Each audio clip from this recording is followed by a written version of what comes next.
भारत माता की जय, भारत माता की जय, वंदे मातरम, वंदे मातरम। अहिल्यानगरच्या मढी ग्रामस्थांकडून जिल्ह्यातील अवैध कत्तलखाने आणि मशिदींवरील अनधिकृत भोंगे हटवण्यासाठी जिल्हाधिकारी कार्यालयासमोर आमरण उपोषणाला सुरुवात झाली आहे।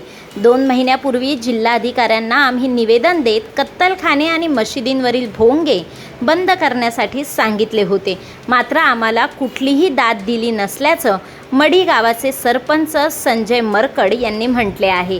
त्यामुळे आजपासून बेमुदत आमरण उपोषण सुरू केल्याचे संजय मरकड यांनी सांगितले आहे। तसेच जोपर्यंत आमच्या मागण्या पूर्ण होत नाही तोपर्यंत हे उपोषण सुरूच राहील।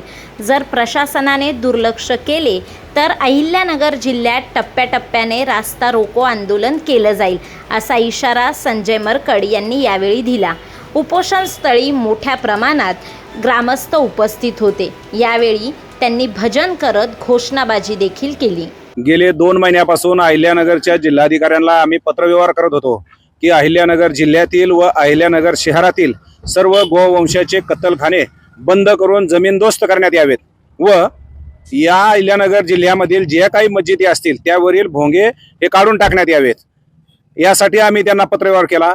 20 मेला ही उपोषणाला बसणार होतो, पण 19 मेला त्यांनी मला एक पत्र दिलं की आम्हाला काही कालावधी द्या, म्हणून 20 मेचं उपोषण आम्ही स्थगित केलं।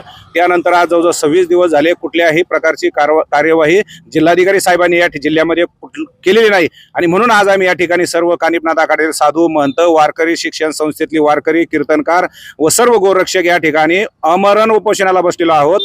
जोपर्यंत आमच्या मागण्या ह्या मान्य होत नाहीत तोपर्यंत आम्ही उपोषण सोडणार नाहीत। यानंतर जर त्यांनी आमच्याकडे लक्ष दिलं नाही तर टप्प्याटप्प्याने आम्ही अहिल्यानगर जिल्ह्यामध्ये रस्ता रोको सारखे आंदोलन करून रस्ते बंद केले जातील। आपल्या माध्यमातून हा इशारा मी या ठिकाणी प्रशासनाला देतो।